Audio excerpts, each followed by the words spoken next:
Hello again, this is Warspite the Wargamer. I'm not going to say I'm back with a bang, it's going to be more like back with a pop. I've had a few weeks off for personal reasons. It's that time of year, I might discuss that later on. Today's selection is going to be my usual roundup of what's available in the shops, things that are available on the British High Street, but you can possibly find them at other stores as well, abroad. And handy items that might suit any modeler or wargamer. So we'll start first of all with this. In the middle of Lidl, one of our two German-owned supermarkets, we have sets of precision tools, and the item that caught my eye is a set of very fine drills with a hand chuck, sort of a pin drill effectively. Visible to the left are some quite large drills, but visible on the right is a set of very fine drills, which would suit anyone who needs to punch holes in model soldiers or punch holes in small bits of kit. And for £5.99, that is a very, very good deal. Looking after my model paints, of which I have an awful lot, is always a bit of a challenge, a bit of a problem, especially if you want to be able to find them again afterwards.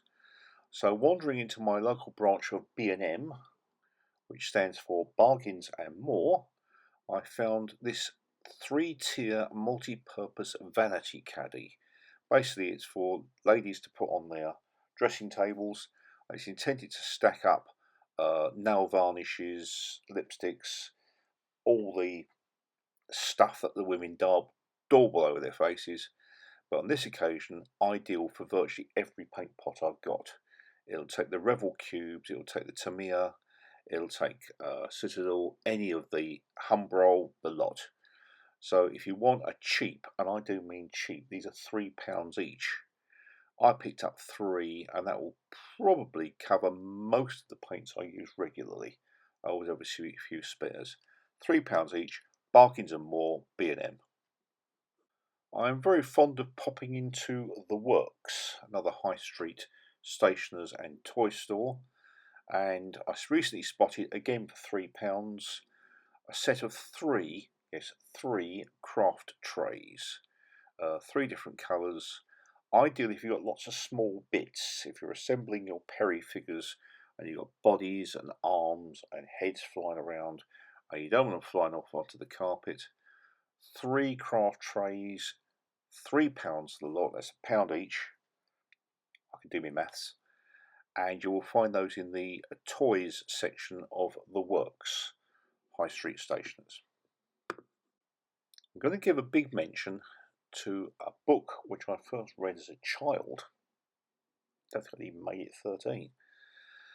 And it's Mailed Fist by John Foley.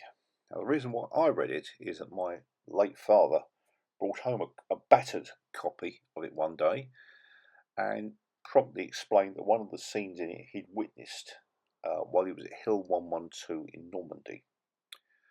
John Foley was the lieutenant in command of a 3-tank Churchill troop who took part in the battles around Hill 112, but previous to that they'd all been knocked out and suffered casualties during the Battle of Villers-Bocage, also known as Villers-Bocage. It's a very personal account, some humour, some sadness, which covers the period from training in Kent all the way through to the German surrender in Germany. Incidents include not only John Foley's best friend getting shot in the rear and surviving, but also how to take a Churchill tank into a tank trap and drive it out the other side. The driver discovered he could actually get through a anti-tank ditch. A lot of interesting details, but also a lot of very personal details of what it was like to be in a World War II tank. Mailed Fist by John Foley is currently available through the Imperial War Museum. It appears they've started their own publishing house.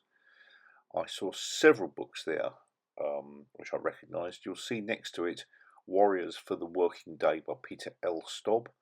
I think I had that out from the library on one occasion, but I cannot recommend Mailed Fist highly enough. It is extremely good read, and it will give you far more insight into day-to-day operations of World War II tanks, and certainly day-to-day operations of a World War II Churchill. So, Mailed Fist by John Foley, currently available through the Imperial War Museum. I found it at Duxford, but I'm pretty certain you'll be able to get it online as well. Click around, see if you can find it. Cracking book, a recommended read. And now a bit of news. Not good news, unfortunately.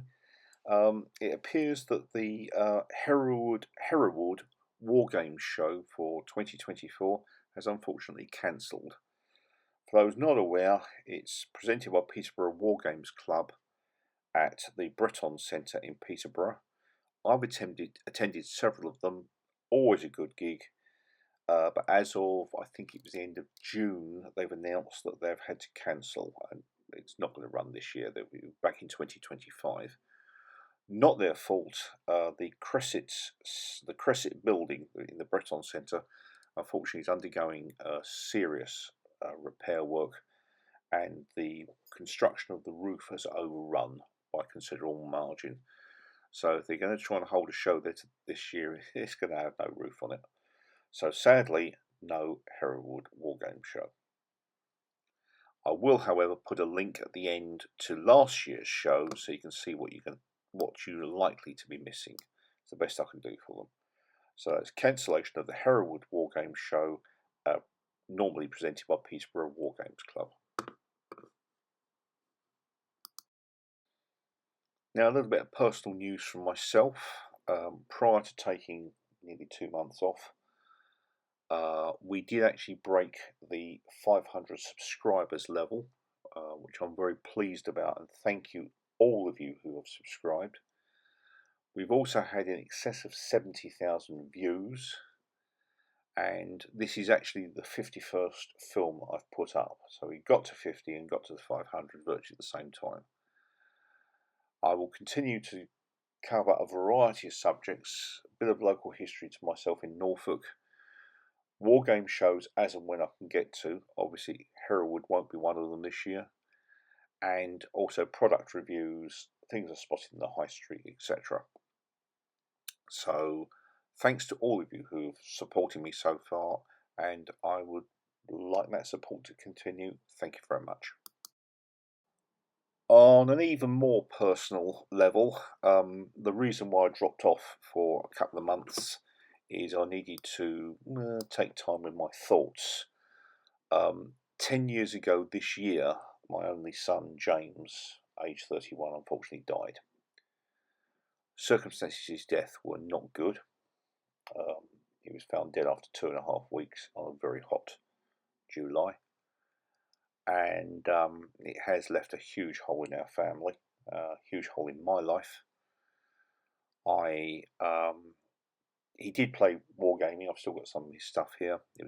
He was a wargamer occasionally. It was something he dipped into to keep Dad happy more than anything.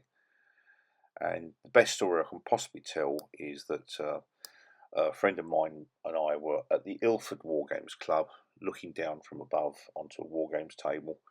There was my son, they're aged about 13 or 14, earnestly arguing with the umpire. And my friend turned to me and said, "What are you hoping?" I said, "I'm hoping he's going to turn into a wargamer." He said, "He's currently arguing with the umpire." I went, "Yep, he's a wargamer." So 10 years ago we lost James. He was 31. As far as we know, his cause of death was natural causes. And beyond that, he's just gone. So that's why I took a couple of months off. Just something I needed to get my head around. Anyway, on with the rest of the year, and there will be further films. This has been a Warspite production. If you've enjoyed this, please leave a thumbs up. If you've really enjoyed it, please feel free to subscribe.